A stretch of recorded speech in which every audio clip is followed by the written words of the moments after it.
ស្ដាប់ទៅវាដូចជាការប្រញាប់មើលហឹង្សាហើយវាធ្ងន់ធ្ងរណាគេយកក្មេងទៅដល់មនុស្សតែក៏ចឹកមិនបាក់ស្អឹងក្មេងអស់ណាទេមានយ៉ាងណាមួយមិនគេច្រឡំដល់ថ្នាក់ហ្នឹងមានណាគេយកយល់ទៅដល់ក្មេងពេលមិនក៏សុភាសិតនេះជាសុភាសិតរបស់ខ្មែររំតាយើងបានចូលក្រមតាំងពីបុរាណមានន័យជ្រាលជ្រៅហើយថាទៅប្រកបន័យចំនិងន័យធៀបទៀតផងបើយើងនិយាយពីន័យធៀបនោះគឺដំដៃតនៅក្រៅមើលជាដៃនៅពេលដែលគេចំដំដៃម្ដងគេត្រូវដុតវាឲ្យក្តៅឬក្រហមសិនរាវានៅក្តៅឬក្រហមតែនឹងងាយស្រួលដំងាយស្រួលពុតពេលកែច្នៃទៅជាឧបករណ៍អ្វីដែលគេចង់បានតែបើសិនបើទៅរៀនជានោះពេលខ្លាចច្រើនបំទៅណាទេមានតែបែកទៅក្នុងគ្រាហើយបំណៃធៀបបណ្ដាកូនចៅតនៅក្មេងនោះក្មេងក៏ដូចគ្នាដែរក្មេងប្រៀបបានតែក្តៅអញ្ចឹងគេនៅក្មេងទម្លាប់នឹងការគិតរបស់គេងាយស្រួលនឹងបត់បែនតាមការណែនាំរបស់ឪពុកម្ដាយហើយបើសិនបើតួពួកគេធំខ្លាចជារឹងរូសដោយដៃបញ្ជាក់នោះ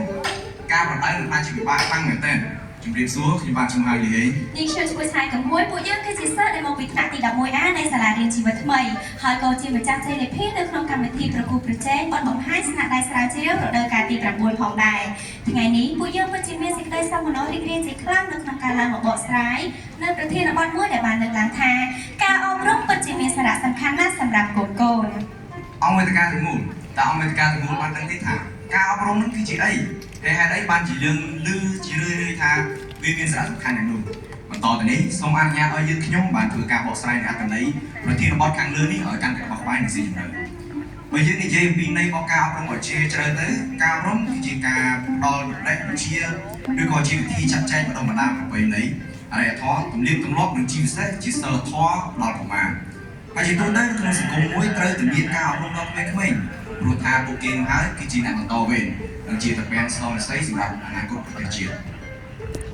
ហើយការអប់រំរបស់កុមារនឹងវិវត្តហើយពឹងផ្អែកទៅលើបរិបទជុំវិញខ្លួនរបស់ពួកគេរួមមានគ្រួសារសង្គមនិងខ្លួនឯងផ្ទាល់តើលោកពូអ្នកមីងនិងអាណាព្យាបាលរបស់កុមារគ្រប់រូបបានដឹងទេថាគ្រួសារអាចជះឥទ្ធិពលទៅលើការអប់រំរបស់កុមារក្រោមរូបភាពបែបណាខ្លះ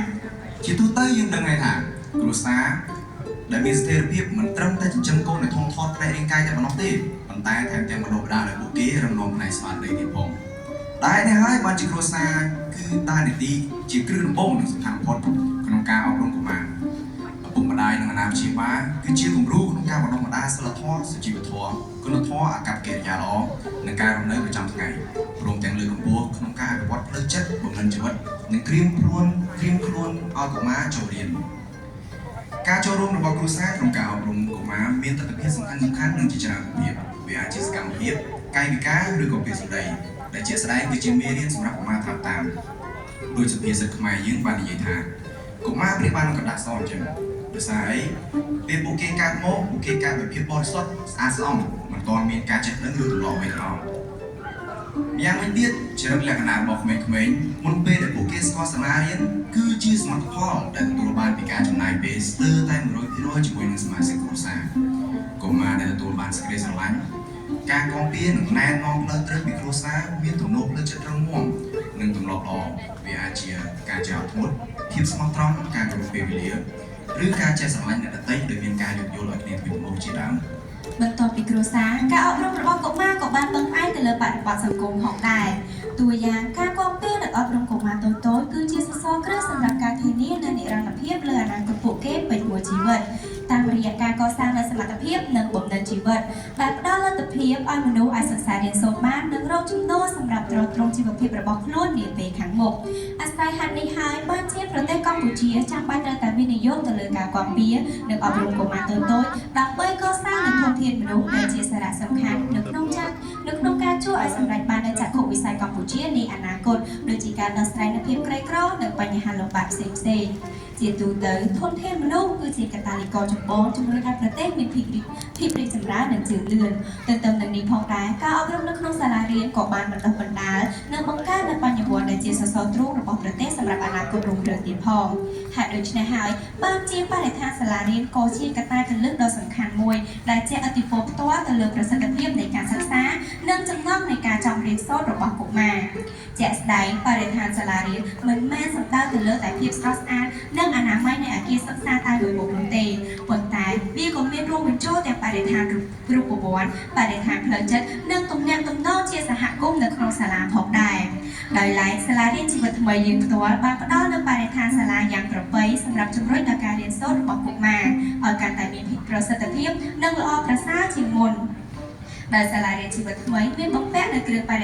រិក្ខារដើម្បីជំនួយដល់ការបង្រៀនរបស់លោកគ្រូអ្នកគ្រូនិងការរៀនសូត្ររបស់សិស្សានុសិស្សឲ្យមានភាពល្អប្រសើរដូចជាការបំពាក់នូវទូរទស្សន៍ Digital និងប្រព័ន្ធ Wi-Fi នៅគ្រប់បន្ទប់ទាំងអស់នៃអគារសាលារៀនមិនតែប៉ុណ្ណោះសាលារៀនជីវិតថ្មីក៏មាននៅបន្ទប់ពិសោធន៍សម្រាប់ឲ្យសិស្សានុសិស្សក៏ដូចជាលោកគ្រូអ្នកគ្រូធ្វើការពិសោធន៍ដោយសុវត្ថិភាពនិងប្រសិទ្ធភាពទៀតផ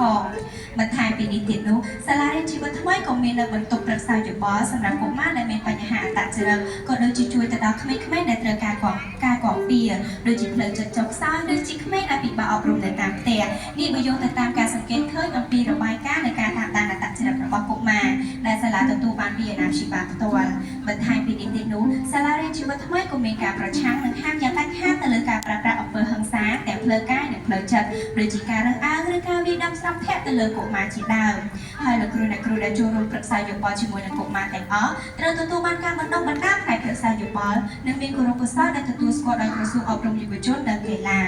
ាក្រោយពីការវិវត្តនិងពឹងផ្អែកទៅលើបរិបទសង្គមរួចមកការអប់រំរបស់កុមារក៏ត្រូវមានការប្រែប្រួលទៅតាមសកម្មភាពរស់នៅប្រចាំថ្ងៃនិងការអនុវត្តជាក់ស្ដែងរបស់ពួកគេផងដែរ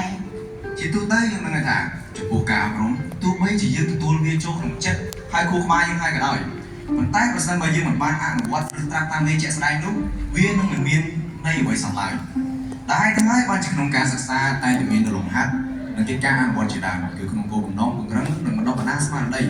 និយាយរួមគឺសម័យខ្លួនត្រូវតែខំដើម្បីចេះដូចតែគេនិយាយថាគុំដេកចាប់សំណាងរត់មករកព្រោះថាគ្មានការជោគជ័យណាដែលកើតឡើងដោយស្រួលឯងនោះទេលុះត្រាតែតស៊ូទៅបានសម្រេចបន្ថែមពីលើចំណុចដែលបានលើកឡើងខាងលើនេះយើងសង្កេតឃើញថាក្នុងវ័យសិក្សារបស់កុមារនិងជាពិសេសយុវជនមួយចំនួនតែងតែមានការបែកអារម្មណ៍ឬបាត់បង់ការលើកទឹកចិត្តក្នុងការសិក្សាដោយពួកគេមានគំនិតគិតមួយថារៀនធ្វើអីបើរៀនហើយអនាគតមិនដឹងទៅប្រើផងដើម្បីឆ្លើយលើទស្សនៈខាងលើនេះសូមយើងក្រឡេកទៅមើលកីឡាករបាល់ទាត់ជាឧទាហរណ៍ទាំងអស់គ្នាការបង្ហាត់របស់កីឡាករបាល់ទាត់មានលក្ខណៈជាចម្រុះនិងធ្វើឡើងជាប្រចាំដើម្បីពង្រឹងសមត្ថភាពឲ្យកាន់តែប្រសើរឡើង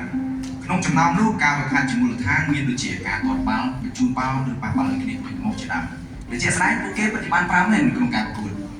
ទន្ទឹមនឹងនេះកីឡាករក៏បានអនុវត្តបង្ហាត់ប្រាណបន្ថែមទៀតដូចជាការអង្វងលើកដៃនិងការលូតខ្មៅជាដើមហើយសំណួរដែលយើងអាចចោទសួរនោះថាតើយើងតែឃើញករណីណាមួយដែលកីឡាករបាល់ទាត់កំពុងតែញាក់បាល់គេចពីខ្សែការពារហើយក៏ទម្លាក់តុបឡងដល់ឬមួយក៏ករណីណាដែលគេយកដុំដៃទៅទាត់ជំនួសបាល់ប្រកបណាស់វាមិនដែលមានទេដោយហេតុថាបង្ហាត់ប្រាណទាំងនេះមិនមែនធ្វើឡើងដើម្បីតែការទាត់បាល់ខ្លាំងតែប៉ុណ្ណោះទេប៉ុន្តែក្នុងគោលបំណងពង្រឹងកាយសម្បទាការបង្កើនល្បឿននិងភាពរហ័សរហួនដើម្បីឲ្យកីឡាករប្រើប្រាស់សមត្ថភាពរបស់ពួកគេប្រកបដោយប្រសិទ្ធភាពហើយការប្រៀបធៀបនេះយើងអាចយកមកអនុវត្តចំពោះការសិក្សាដែរមិនមែនគ្រប់មេរៀនឬចំណេះដឹងដែលយើងរៀននៅបច្ចុប្បន្នត្រូវតែប្រើនៅអនាគតទេប៉ុន្តែការសិក្សាគឺដើរនាទីដូចជាការហ្វឹកហាត់កាយសម្បទាសម្រាប់គូក្បាលនិងស្មារតី